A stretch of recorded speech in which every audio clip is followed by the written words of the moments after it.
오늘 1절 말씀부터 다시 읽어가면서 말씀을 보도록 하겠습니다. 내 의의 하나님이여 내가 부를 때에 응답하소서. 곤란 중에 나를 너그럽게 하셨사오니 내게 은혜를 베푸사 나의 기도를 들으소서 했습니다. 나의 기도를 들으소서 이렇게 끝나죠. 그래서 내 기도를 들어달라고 하는 전체 기도를 들어달라고 하는 말씀으로 시작합니다. 의의 하나님이라고 부르고 있습니다. 나의 의의 하나님이다. 올바르신 하나님, 정의로운 하나님, 옳은 일을 하시는, 옳은 일을 기뻐하시는 하나님, 또한 세상에 옳은 일을 펼치시는 하나님이시죠. 의의 하나님이시다. 내가 부를 때에 응답하소서. 의의 하나님이라고 외치는 거 보니까 세상은 자기의 삶이 놓여진 삶은 지금 의롭지 않은 것이죠. 세상은 의롭지 않고 하나님은 의로우시다. 나는 의롭지 않지만 하나님은 의로우시다. 내가 부를 때에 응답하소서 기도한 거죠. 내가 하나님의 이름을 부를 때 하나님께서 대답하십시오 그런 겁니다. 하나님께서 대답해 주시라. 그렇다고 진짜 소리가 들리는 건 아니고 어쨌든 하나의 표현입니다. 하나의 시적인 표현이에요. 내가 부를 때 응답하소서. 그러니까 하나님이 무슨 하늘에서 소리가 울릴 수도 있겠지만 그런 건 아니다. 만약에 어떤 소리가 들린다면 그건 이상한 겁니다. 여러분 제가 이것은 뜻으로 알아들어야 된다.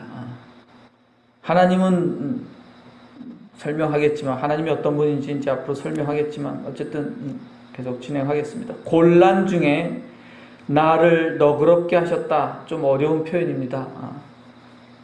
여러 가지 성경에서는 여러 가지 뜻으로 풀어놨는데 다른 성경에는 다르게 풀어놨는데 어려운 뜻이에요. 어려움, 곤란 중에는 내가 어려움 당하는 중입니다. 어려운 가운데 있다는 거죠. 내가 부른다고 하는 것은 아주 호소하는 거예요. 간절히 부르짖는 거죠. 그래서 하나님께서 대답하시기를 원한다.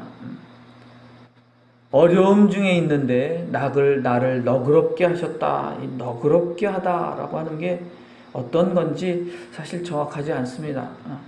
너그럽게 하셨다. 어려움 중에 나를 구원하셨다. 그렇게 봐도 되고 구원하셨다. 나에게 은혜를 베푸셨다. 그냥 그렇게 보는 게 좋을 것 같습니다. 그래서 내게 은혜를 베푸사 그랬죠. 내게 은혜를 베풀어 주소서.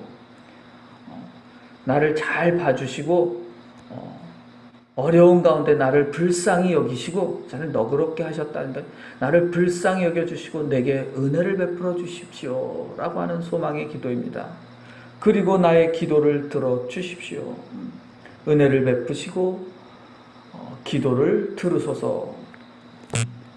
이 말들의 표현을 보면 여러분 우리가 말할 땐 저도 그런 말을 잘 쓰는데 은혜를 베풀어 주시고 나의 기도를 들어주소서 이렇게 써있지 않습니다. 주소서라는 말이 없어요. 그냥 은혜를 베푸시고 나의 기도를 들으소서 이렇게 되어 있어요.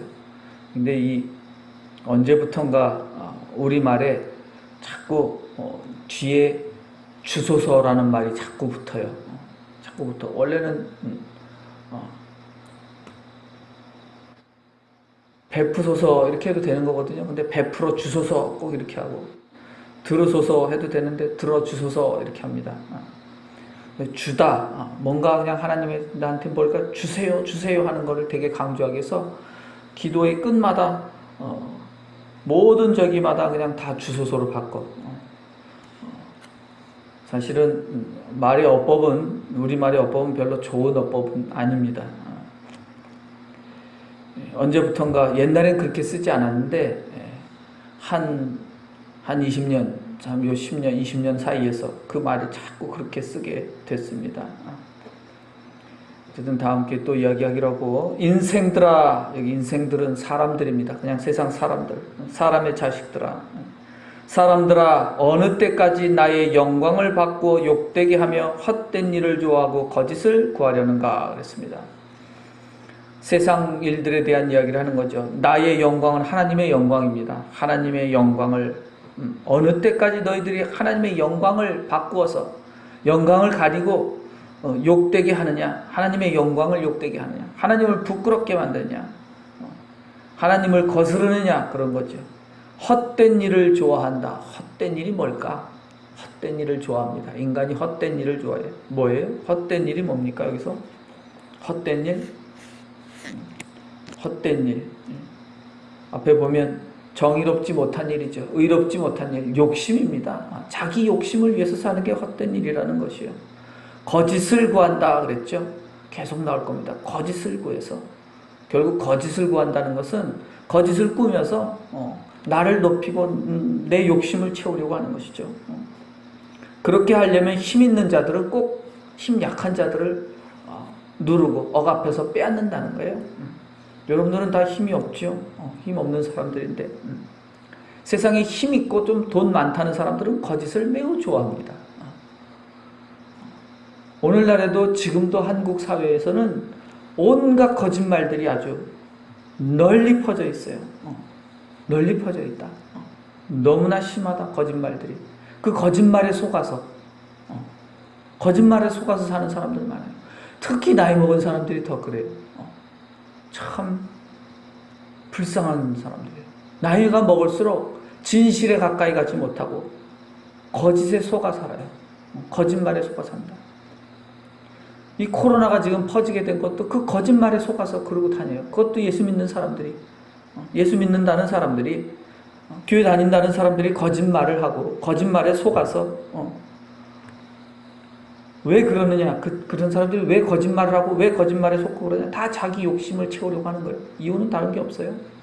이유는 다른 게 없어요. 그 뒤에 배경을 보면 그 뒤에 그 속아서 사는 사람들은 불쌍한 사람이야. 힘도 없어. 근데 그 거짓말을 하는 그 사람을 찾아가 보면 그 사람들은 힘 있는 사람들이에요. 그런 사람들 말에 속아서 돌아다녀.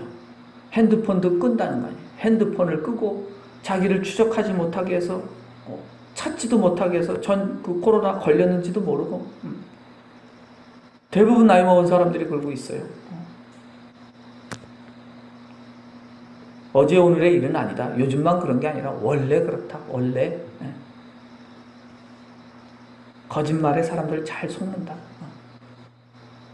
여러분들 텔레비전 보고서 함부로 텔레비전이나 저거 보고서 뉴스나 이런 거 보고서 무엇이 진실이고 무엇이 거짓인지 여러분들은 판별하지 못합니다. 제가 그냥 그렇게 알려드릴게요. 사람들은 그것이 어떤 게 진실이고 어떤 게 진짜라고 가짜인지 자기들 나름대로 막 말을 해요. 그러나 제가 보기엔 다 속고 살고 있어요. 저도 그런 말을, 진실을 말해주려면 길어. 진실을 말해주려면 길어져요.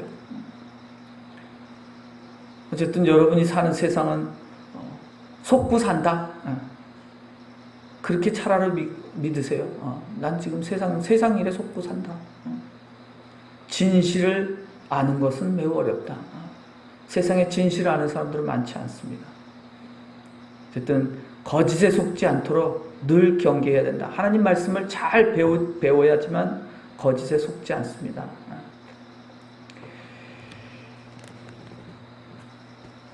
여기까지만 말씀을 전하겠습니다. 어쨌든 오늘 하나님의 말씀은 인간들이 하나님을 믿는다고 하면서도 하나님의 영광을 오히려 가리고 하나님의 영광을 욕되게 하고 거짓을 좋아하고 헛된 일을 좋아하고 거짓을 좋아하고 자기 욕심대로 자기 뜻대로만 살려고 하는 것 때문에 문제가 있다. 오늘 하루 우리가 진실로 하나님의 뜻에 따라 살기를, 순종하며 살기를 또한 기도하고 거짓에 속지 않도록 하나님께 지혜를 구하는 하루가 되시기를 주님의 이름으로 축원합니다. 기도드리겠습니다.